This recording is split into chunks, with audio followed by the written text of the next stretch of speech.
संत ज्ञानेश्वर महाराज, संत तुकाराम महाराजांच्या पालखीमध्ये आबालवृद्ध ज्याप्रमाणे दाखल झालेले आहेत किंवा या भक्तिमय संगमाचा जो यामध्ये वाटकरी किंवा यासाठी वाटसरू म्हणून आपण अनेकांना पाहतो, तर आपण पाहतो की माझ्या पाठीमागे हा जनजी तरुण वर्ग कसा एका ठिकाणी या ठिकाणी आल्याचं आपल्याला पाहायला मिळतंय। आणि याच माध्यमातून जो काही महाराष्ट्राची परंपरा असेल किंवा महाराष्ट्राची संस्कृती असेल ती यांच्या माध्यमातून पुढे जाणार आहे। तर आपण त्यांच्याशी बोलूयात। नेमकं ताई, काय वाटतंय तू आज या ठिकाणी या जो भक्तिमय वातावरण याच्यामध्ये हे सगळं छान वाटतं।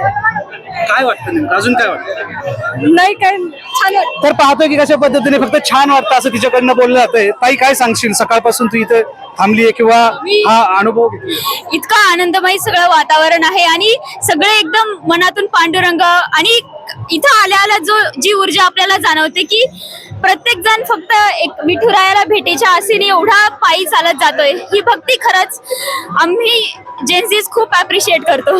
कुठेतरी बोललं जातं की जेनजींचं संस्कृतीकडे लक्ष नाहीये, तर कसं पाहते? असं अजिबात नाही। आम्ही आमचे मूळ विसरत नाही आणि जरी थोड्या प्रमाणात जरी कमी झाले असेल तरीही आम्ही आमची संस्कृती टिकवून ठेवण्याचा पूर्ण प्रयत्न करतोच। नक्कीच आपली संस्कृती ही टिकवण्याचा प्रयत्न या ताईकडनं केला जाईल असंही तिच्याकडनं बोलत। काय सांगशील तू या ठिकाणी या भक्तिमय वातावरणात दाखल? खरं तर सोशल मीडियावर 2-3 दिवस झाले पूर वगैरे आला, निसर्गानं सुद्धा वारकऱ्यांची परीक्षा घेतली, परंतु या सगळ्या परीक्षेतून सुद्धा वारकरी आज तेवढ्याच भक्तिभावाने पंढरपूरला जातोय आणि ते बघून कुठेतरी आम्हाला पण असं वाटतं की आपण पण कुठेतरी या वारकरी संप्रदायाला मिळावं आणि आपण हे भक्तिभावाने त्याची श्रद्धा करावी। या ठिकाणी तू आली आहे, ही ऊर्जा पाहतीये, हा जो काही सकारात्मक बदल आहे तो वर्षभर कसा टिकवला? हा वर्षभर टिकवायसाठी मी माझ्यामध्ये ह्या वारकऱ्यांकडून काही असे गुण आहेत जे घेतले पाहिजेत।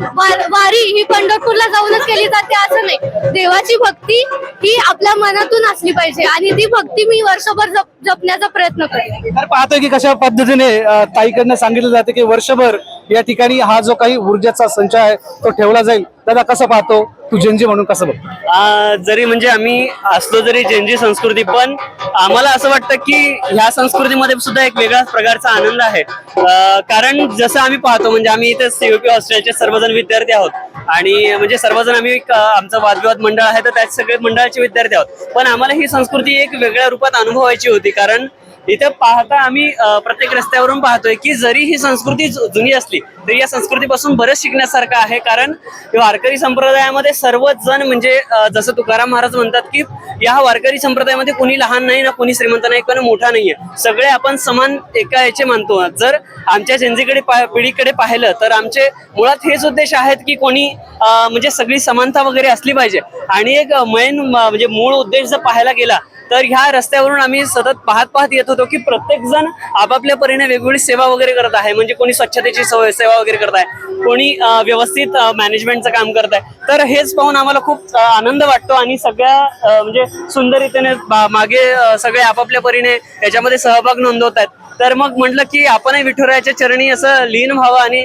त्या सोहळ्याचा आनंद घ्यावा। काय या माध्यमातून जेनजी म्हणून काय मागणं मागशील? जेनजी म्हणून हेच मागणं मागेल की जगाचा जसं आता आपण पाहिलं की 2-4 दिवसापासून पुण्यामध्ये सतत एक पाऊस सुरू आहे, पण आज विठुरायाने मार्ग सर्वांसाठी मोकळा करून दिलेला आहे। तर मग विठुरायाचरणी हेच मागणं आहे की आमची पुढची संस्कृती सुद्धा म्हणजे पुढच्या पिढीकडे सुद्धा तू असंच लक्ष ठेवा, सगळ्या जगाच्या तू शंका किंवा मग संकट दूर करावेस, बस एवढंच मागणं आहे। आज तू या ठिकाणी आला तर जेनजींना नेमका काय संदेश देशील? जेनजींना हेच संदेश देईल की कुठलीच म्हणजे सर्वजण म्हणजे आजच्या जेनजीचं हे झालेलं की सगळे त्यांचं असं मत आहे की प्रत्येक संस्कृती म्हणजे मागची जी संस्कृती आहे ती थोडीशी ओल्ड फॅशन त्यांना वाटते, पण माझं सर्व जेनजींना हेच मत आहे की कुठली संस्कृती वाईट नसते। प्रत्येक संस्कृतीमध्ये काही ना काहीतरी ते त्यांनी विचार करून किंवा मग त्यांच्या आनंदासाठी किंवा काही कारणास्तव त्यांची संस्कृती बनलेली असते। जशी आपली संस्कृती बनलेली आजच्या काळामध्ये काळानंतर तर त्यांची संस्कृती तशीच बनलेली आहे। तर मग आपल्या जेनजी पिढीचं प्रत्येक पिढीचं मी मत म्हणेल की हेच काम आहे की मागची संस्कृती आणि आजची संस्कृती तर ह्या दोघांचा समन्वय राखून आपल्या विवेक बुद्धीने आपल्यासाठी आपल्या पिढीसाठी काय चांगलंय तर हे सोबत घेऊन आपण चाललं पाहिजे, जेणेकरून याच्यात फायदा आपलाच आहे। तर तेवढंच बस। तर पाहतोय की कशा पद्धतीने हा जेनजी तरुण आहे, हा एक उत्तम उदाहरण आपल्याला ठरल्याचं आपल्याला दिसतंय। की आपली संस्कृती ही आपल्याला टिकवली पाहिजे. ती कितीही संस्कृती जुनी असली तरी ही जेनजी टिकवणार असं याच्याकडनं बोललं जात आहे. आणि सकारात्मक बदल हा या जेनजीच्या माध्यमातून एक प्रतिनिधित्व आपल्याला मिळाल्याचं आपल्याला पाहायला मिळतं. विजय रणदिवे, सुदर्शन मराठी.